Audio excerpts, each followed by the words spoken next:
নগর ডুমুরিয়া খুলনা।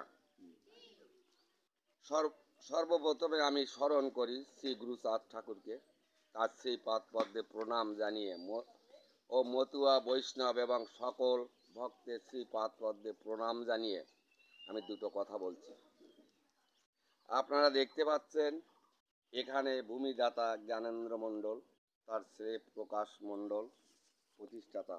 আমি শ্রী প্রকাশ মণ্ডল, আপনারা আশীর্বাদ দান করবেন।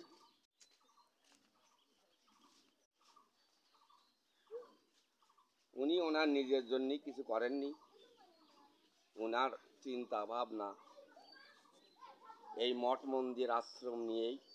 ওনার পিতৃ সম্পদের পরে উনি আপনাদের সহযোগিতায় এই মঠ মন্দির তৈরি করবে, এটাই ওনার মনের ইচ্ছা।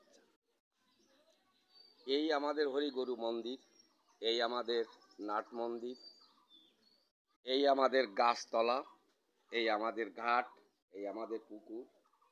এখানে হাজার হাজার লোকের সমাগম হয় বারণী স্নানে। ওদিকে চল মন্দিরটা দেখিয়ে দিই, মন্দিরটা দেখাই দাও। যে মন্দিরের কাজ এই পর্যন্ত করেছি, অনেক বাকি আছে, বলে দাও। এই আমাদের মন্দির, এখানে অসম্পূর্ণ অবস্থায় আছে, যে এই কাজ সম্পন্ন হয়নি, এই সম্পন্ন করতে হবে, এটাই আমাদের ইচ্ছা, ওনার ইচ্ছা। তাই আমাদের আকুল আবেদন সারা দেশবাসীর নিকট আর্থিক সহযোগিতার আবেদন জানাচ্ছি। আমাদের বিকাশ নাম্বার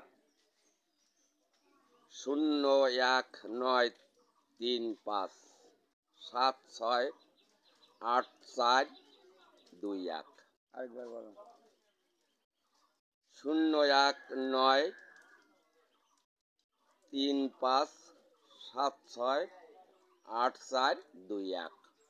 শুধু ভক্তগণ, তাহলে আপনারা দেখতে পাচ্ছেন আমাদের অসম্পূর্ণ কাজ আপনাদের সহযোগিতায় সম্পূর্ণ হবে।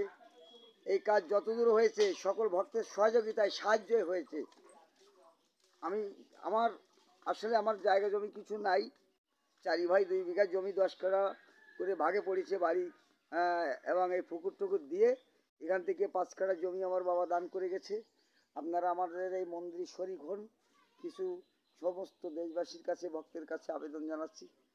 1 থেকে 150 বছর থেকে এখানে বারণী হয়, হাজার হাজার লোক এখানে আসে। দেখতে পাচ্ছেন গতকালকের ভিডিও ছেড়ে দিয়েছি, দেখবেন কৃষ্ণনগর আর ডুমুরিয়া খুলনা। তো আমি আজকে এই আপনাদের জানানোর জন্য, এই যে গতকালকে বারণী হয়ে গেছে, এখানে হাজার হাজার লোক আসে স্নান করে। যুগলন্ন প্রসাদ আমাদের ছোট ছোট ছেলেপেলেরা, তারাও ভিক্ষা করে ভক্তদের সেবা দিয়েছে এবং দিয়ে আসছে। আপনারা সবাই অন্তত এই মন্দির গড়ার জন্য, এই প্রতিষ্ঠানের জন্য কিছু সহযোগিতা করবেন।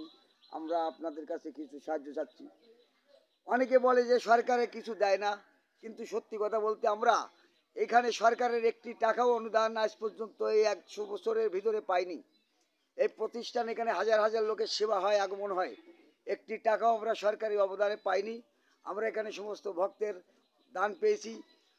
ভক্তরা আমাদের দান ধ্যান করে আমাদের সাহায্য করে, সেই ভক্তের দ্বারে এই মঠ মন্দির যতটুকু পেরেছি আমরা করেছি। আপনারাও একটু সহযোগিতা করেন। এই যে আমাদের পুকুরের ঘাট দেখেছেন, হাজার হাজার মানুষ এখানে কি করে স্নান করবে, পুকুরের জল ঘোলা হয়ে যায়, সংস্কার করা কি করে হবে? আমাদের এই যে হচ্ছে বিল ডাকাতিয়ার বিল 14 বছর ডুবনে ছিল, মানুষ এখানে ঢ্যাপের ভাত খেয়ে বেঁচে আছে। 14 বছর বিল ডাকাতিয়ে বুড়ে যায়। আবারও এই বছরও এ বিলে ধান হয়নি, জল সরেনি। আমাদের এখানে সুখ দরিদ্র এলাকা, গরিব এলাকা, এরা কতটুকু আর দান ধ্যান করবে, কতটুকু বা এরা এই প্রতিষ্ঠানের দিকে অগ্রসর হতে পারে? তাদের ঘরে খাবার নাই। তাই আপনারা সবাই একটু সহযোগিতা করুন। আমাকে কেউ বলে কাঙাল প্রকাশ, কেউ বলে পাগল প্রকাশ। আমার স্বপ্ন বাড়ি ঘরদোর এই মঠ মন্দির সবাই জানে। এসে যদি নিকটতম লোক যদি কেউ থাকে, তা দেখবেন আমার একটা হুগলার বেড়ার ঘর, একটা পলিটিনের ঘর। আমার 40 বছর ধরে আমার চেয়ারম্যান মেম্বাররা প্রতি বছরে 2 বার করে আইডি কার্ড নেয়, ঘর দেবে। তাও আমার দুর্ভাগ্য, আমি কারো দোষ দেবো না। আমার দুর্ভাগ্যবশত আমার ঘরেরও দরকার নেই, আমার এই মঠ মন্দির, এই আমার ঘর ঠাকুর। তাই আপনারা একটু সহযোগিতা করবেন। ধন্যবাদ।